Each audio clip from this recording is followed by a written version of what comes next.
কামারহাটি পৌরসভার ২৪ নম্বর ওয়ার্ডের কাউন্সিলর বিমল সাহা শনি কাটাতে শনি কালী পুজো দিলেন নিজের ওয়ার্ডে। ২৬শে নির্বাচনে পশ্চিমবাংলা থেকে বিজেপিকে হটাতে শনি কালী ঠাকুরের কাছে প্রার্থনা জানালেন গোপাল সাহা। ২০০২-এর ভোটার লিস্টে নির্বাচিত কাউন্সিলর বিমল সাহার নাম ছিল না। এসআইআর ফর্ম ফিল আপের পরই ভোটার লিস্টের নাম খুঁজে পেলেন বিমল সাহা। তারই উপলক্ষে শনি কালী পুজো। ২৬-এর দামা বাবা অনেকদিন হলেই বেজে গেছে।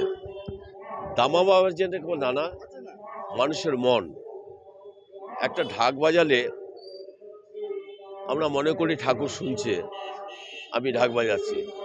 তো আমরা ঢাক বাজাচ্ছি না, যেটা আমাদের মনে আছে ঠাকুরকে বলি শুধু যে আমাদের মনোবাসনা যেন পূর্ণ করে, রাজ্যের মনোবাসনা যেন পূর্ণ করে। এটা নতুন একটা ঠিকই আছে।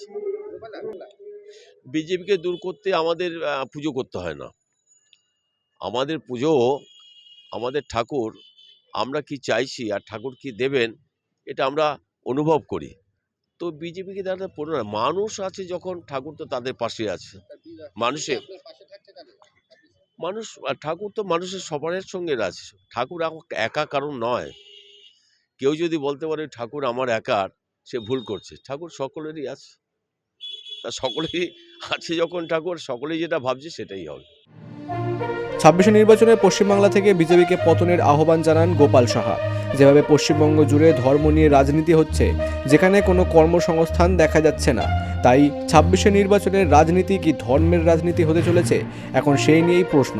কামারহাটি থেকে মনোজ দাসের রিপোর্ট, বিগ নিউজ বাংলা।